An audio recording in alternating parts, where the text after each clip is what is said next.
अमरावती शहरात काल सोमवारी मध्यरात्री घडली एक थरारक घटना। पंचवटी जवळील गाडगेनगर फ्लायओव्हर खाली भरधाव 16 चाकी कंटेनर अडकला आणि तब्बल काही काळासाठी शहराची वाहतूक ठप्प झाली।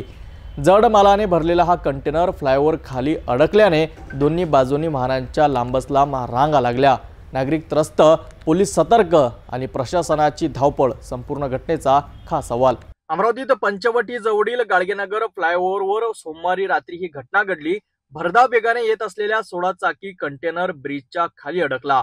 कंटेनर मधील जड मालामुळे ट्रक हलविणे कठीण झाले। काही काळासाठी पंचवटी परिसरातील वाहतूक पूर्णपणे विस्कळीत झाली। या अपघातानंतर परिसरात एकच गर्दी उसळली। घटनास्थळी गाडगेनगर पोलीस तात्काळ दाखल झाले आणि परिस्थिती नियंत्रणात आणण्याचा प्रयत्न सुरू केले। फ्लायओव्हरची प्राथमिक चौकशी केल्यानंतर कळाले की त्याला फ्लायओव्हरची उंची माहिती नव्हती आणि त्यामुळे हा अपघात घडला। सुदैवाने या घटनेत कोणतीही जीवितहानी झाली नाही, परंतु वाहतुकीला काही काळ अडथळा निर्माण झाला। रात्रीच्या वेळी झालेल्या या घटनेमुळे वाहन चालकांना मोठा त्रास सहन करावा लागला। अशा घटना आपल्याला सावध करतात की वाहतुकीचे नियम पाळणे आणि रस्त्यावरील चिन्हाकडे लक्ष देणे किती महत्त्वाचे आहे।